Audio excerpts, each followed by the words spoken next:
Hello my dear students. एक बार फिर से स्वागत है आप सभी का अपना इस यूट्यूब चैनल शिक्षा संकल्प में। प्यारे बच्चों, आज हम एक नया चैप्टर स्टार्ट कर रहे हैं और वो न्यू चैप्टर द्विघात समीकरण है। और ये चैप्टर काफ़ी बहुत ही इम्पोर्टेंट है। और इस चैप्टर से अगर हम बात कर रहे हैं इस चैप्टर से, तो क्वेश्चन इस चैप्टर से 10 मार्क्स या 8 मार्क्स का एग्ज़ाम में आता है। ठीक है, इस चैप्टर से कितने मार्क्स का एग्ज़ाम में आता है? 10 मार्क्स और 8 मार्क्स का। कभी 10 नंबर का ऑब्जेक्टिव पूछ देता है और कभी 8 नंबर का ऑब्जेक्टिव, बस 10 या 8 एग्ज़ाम में पूछ देता है। और सब्जेक्टिव का हम बात करें तो सब्जेक्टिव 3 क्वेश्चन पूछता है द्विघात समीकरण से। अगर इस बार का एग्ज़ाम का बात करें, सबसे पहले हम इस चैप्टर में कौन कौन सा एक्सरसाइज पढ़ने वाले हैं।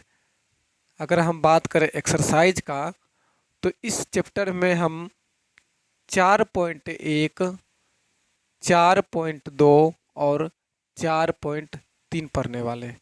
इस चैप्टर में हम 4.1, 4.2 और 4.3 पढ़ने वाले हैं। ठीक है, अगर इस चैप्टर का बात हम करें कि इस बार के एग्ज़ाम में यानी 2024 में जो एग्ज़ाम हुआ, इस बार के एग्ज़ाम में द्विघात समीकरण से ऑब्जेक्टिव का बात करें तो ऑब्जेक्टिव 10 का आया था। ऑब्जेक्टिव कितना आया था? 10 आया था। अगर हम बात करें सब्जेक्टिव का, ये फर्स्ट शिफ्ट का है, फर्स्ट शिफ्ट का यानी प्रथम पाली का है। सब्जेक्टिव 3 क्वेश्चन आया था। ठीक है, तो ऑब्जेक्टिव में 1 नंबर हुआ, सब्जेक्टिव का 3 क्वेश्चन हुआ था, 2-2 नंबर का, तो 6 नंबर, तो 10 ये हो गया, 6 ये हो गया। तो 16 मार्क्स का फर्स्ट शिफ्ट में पूछा था, 16 मार्क्स का प्रथम पाली में पूछा था। ठीक है, तो 16 अंक का प्रथम पाली में एग्जाम में पूछा था। अगर हम बात करें सेकेंड पाली का,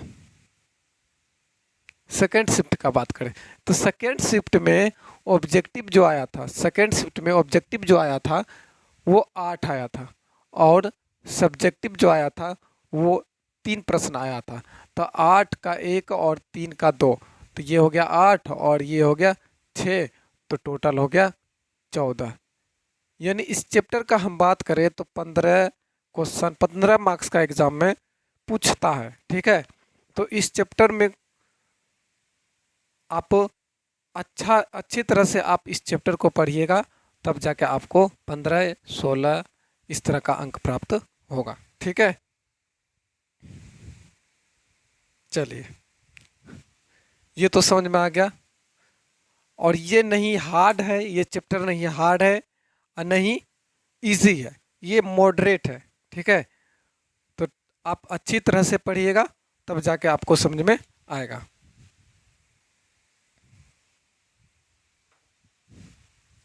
चलिए स्टार्ट करते हैं अब।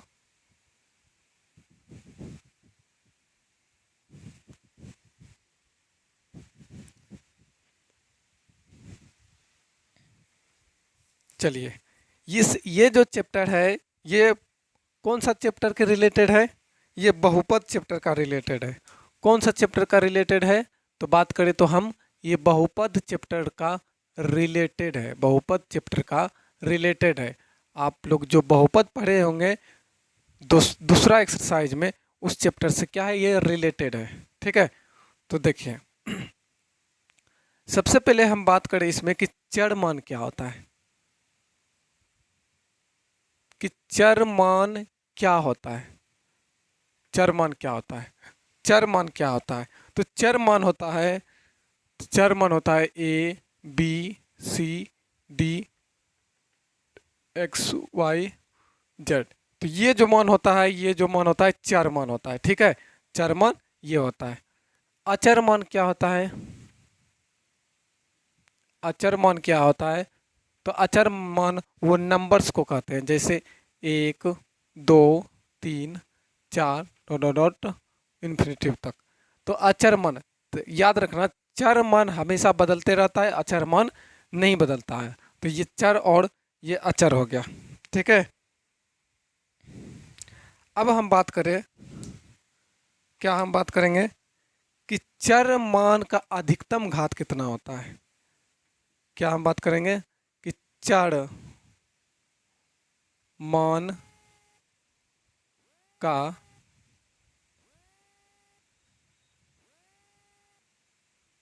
अधिकतम घात कितना होता है, चर मान का अधिकतम घात कितना होता है। तो याद रखना कौन सा चैप्टर हम पढ़ रहे हैं, द्विघात समीकरण, द्विघात समीकरण पढ़ रहे हैं। तो द्विघात समीकरण यानी दो घात, यानी चर का मान अधिकतम कितना घात होगा, अधिकतम दो होगा। ठीक है, अधिकतम कितना होगा, दो होगा। चलो अब द्विघात समीकरण का व्यापक रूप क्या होता है। द्विघात समीकरण का व्यापक रूप क्या होता है। द्विघात समीकरण का व्यापक रूप क्या होता है। तो द्विघात समीकरण का व्यापक रूप होता है a x square plus b x plus c equal to 0। ये होता है द्विघात समीकरण का व्यापक रूप, यानी a x square plus b x plus c equal to 0। ये द्विघात बहुपद का व्यापक रूप होता है। ठीक है,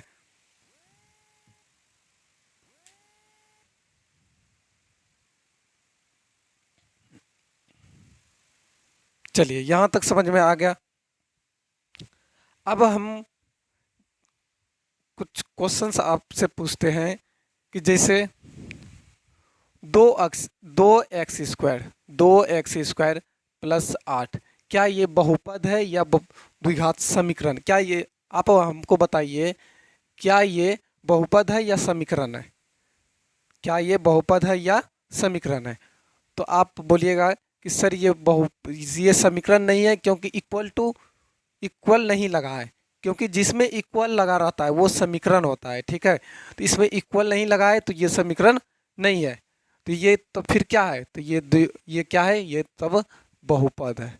क्या है, बहुपद है। ठीक है, जैसे इसी का हम बात कर ले कि 2x² प्लस 8 इक्वल टू 0। अब ये क्या है, तो अब ये क्या है, ये मेरा समीकरण है। ठीक है, यहाँ तक ये आपको समझ में अच्छी तरह से आ गया होगा।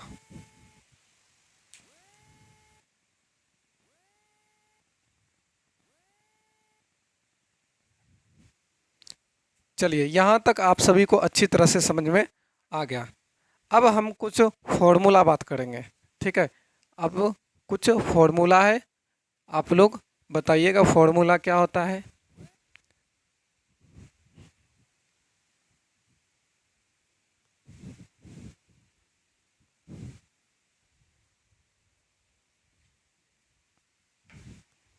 चलिए अब कुछ फॉर्मूला हम लिखते हैं, फटाफट आप कॉपी में नोट कीजिएगा।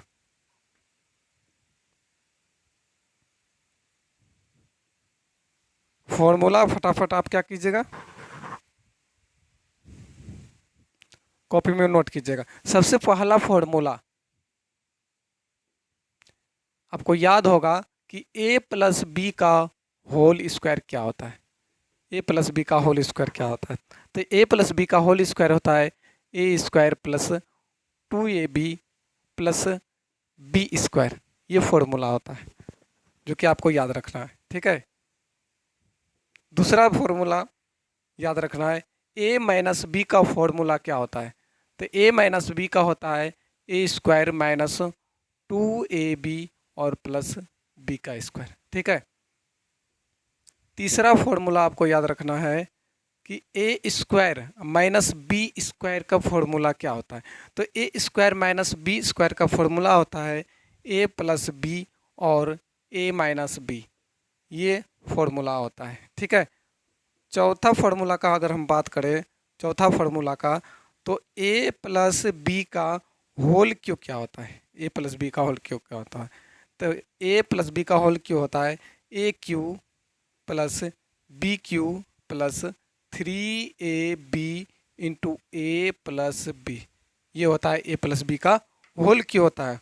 और लास्ट पांचवा फॉर्मूला ए माइनस बी का होल क्यू क्या होता है, तो ए माइनस बी का whole cube, a cube minus b cube minus 3ab into a minus b, ये फॉर्मूला होता है। ठीक है, तो ये फॉर्मूला आप याद रखिएगा, तब आप इस चैप्टर में ये फॉर्मूला यूज़ होने वाला है। ठीक है, इस चैप्टर में ये फॉर्मूला क्या होगा, इस चैप्टर में ये फॉर्मूला यूज़ होगा, इसलिए आप ये फॉर्मूला को क्या कीजिए, याद कीजिए। आप कॉपी में नोट डाउन कर लीजिए फॉर्मूला को।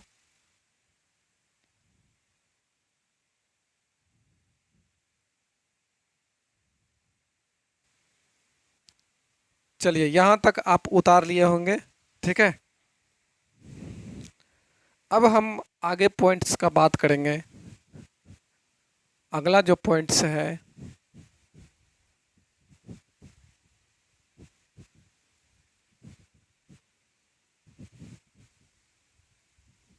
अब हम अगला पॉइंट्स जो है,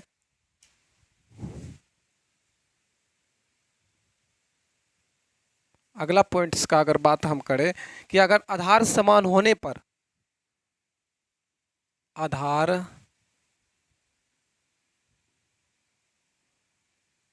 समान होने पर, आधार समान होने पर गुना में पावर, गुना में पावर जुड़ता है। आधार समान होने पर गुना में पावर क्या होता है, जुटता है।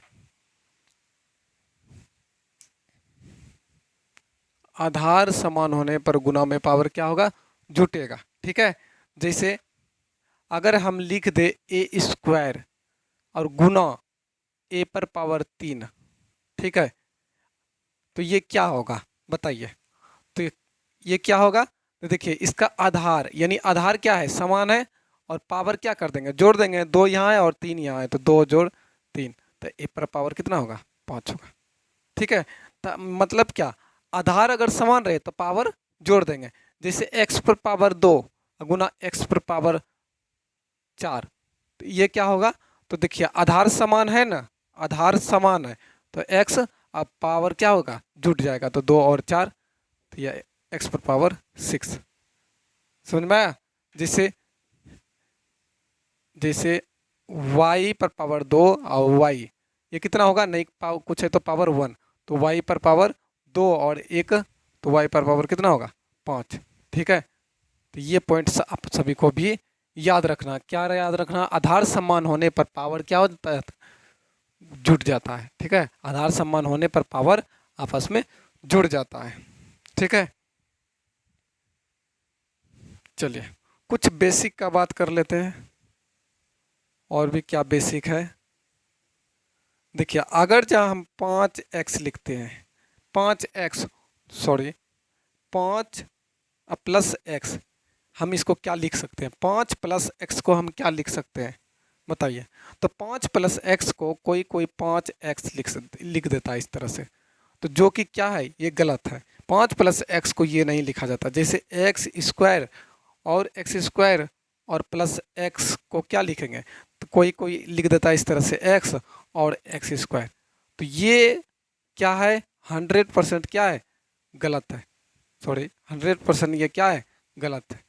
ठीक ना, तो इस तरह से ये क्या है, गलत है, इस तरह से नहीं लिखा जाता, क्योंकि ये अचर है और ये चर है। अचर और चर आपस में मेल नहीं होता है। ठीक है, अचर और चर आपस में क्या होगा, मेल नहीं होगा। जैसे जैसे अब देखिए, जैसे 5x और प्लस 4x इस तरह से लिखा है, तो हम लिख सकते हैं 5 4 9x, इस तरह से लिख सकते हैं।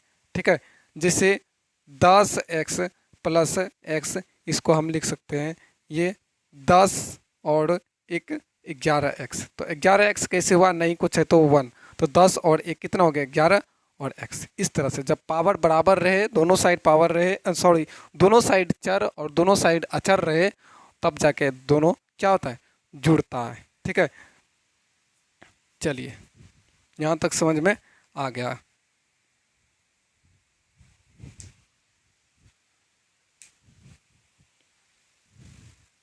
यहाँ तक आप सभी नोट डाउन कर लीजिए।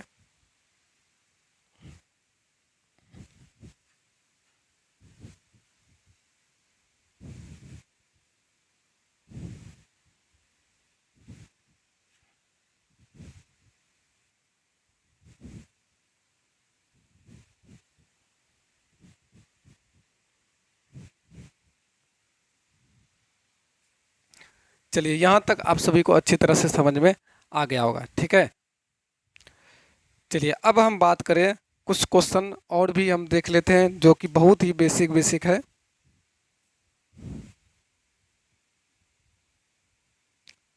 सम बेसिक क्वेश्चन, कुछ और बेसिक क्वेश्चन जो है उसको भी हम देख लेते हैं, ठीक है। इससे पहले जो है एक माइनस प्लस वाला बताते हैं, ठीक है। बहुत स्टूडेंट माइनस प्लस में कन्फ्यूजन हो जाता है कि माइनस होगा कि प्लस होगा, ठीक है। तो वो पहले कन्फ्यूजन दूर कर देते हैं, ठीक है। तब ये क्वेश्चन पे आएंगे। सबसे पहले माइनस प्लस का खेल खेलते हैं, माइनस और प्लस का खेल, ठीक है। माइनस प्लस का खेल खेलते हैं। अब देखिए माइनस प्लस में चिन्ह याद रखना, चिन्ह जो होगा, चिन्ह जो होगा हमेशा, चिन्ह हमेशा बड़ा का होगा, ठीक है। चिन्ह किसका होगा? हमेशा बड़ा का होगा। जैसे -5 और -8, तो ये कितना होगा? तो ये माइनस और माइनस प्लस हो गया, तो 8 और 5 कितना हो गया? 13। लेकिन दोनों में कौन बड़ा है? ये बड़ा है कि ये बड़ा है? तो 8 बड़ा है। इसका चिन्ह क्या है? माइनस है, तो माइनस। तो हमेशा चिन्ह बड़ा का होता है, ठीक है, चाहे वो प्लस रहे या चाहे वो माइनस रहे, तो चिन्ह हमेशा बड़ा होगा। जैसे जैसे एक क्वेश्चन -8 और +13, तो ये कितना होगा? माइनस प्लस माइनस, तो 13 में 8 गया 5। अब देखो कौन बड़ा है? ये बड़ा है, इसका चिन्ह क्या है? प्लस है, तो प्लस, यानी प्लस छुपा रहता है, इसका मतलब 5 राइट आंसर, ठीक है। चलिए हमेशा चिन्ह को बड़ा देखना। तो पहला क्वेश्चन है -6x + 2x। दूसरा है कि 2x 2x - 8x। तीसरा है, आप लोग कॉपी में नोट डाउन करते जाइएगा, -4x - 6x। चौथा है 10x - 3x। और पांचवा है 3x गुना -2x, ठीक है। छठा है 5x गुना 4x। तो देखिए ये -6x। अब देखिए माइनस और प्लस क्या होगा? माइनस होगा, माइनस होगा तो घटेगा। 6 में जब 2 घटाएंगे तो बचेगा 4x। अब दोनों में कौन बड़ा है? ये बड़ा है, ये वाला बड़ा है कि ये वाला बड़ा है? तो ये वाला बड़ा है, तो इसका चिन्ह क्या है? माइनस है, तो यहाँ माइनस देंगे। अब यहाँ क्या है? ये माइनस है, तो 8 में 2 घटाएंगे तो 6x होगा। लेकिन दोनों में कौन बड़ा है? ये बड़ा है कि ये बड़ा है? तो 8 बड़ा है, तो 8 बड़ा है, तो इसका चिन्ह क्या होगा? माइनस। फिर -4x और माइनस, माइनस और माइनस प्लस हो गया, तो 6 और 4 कितना हो गया? 10 हो गया, 10x हो गया। लेकिन दोनों में बड़ा कौन है? 6 बड़ा है, इसका चिन्ह क्या है? माइनस है, तो माइनस, ठीक है। अब देखिए 10x गुना 3x, 10 या 30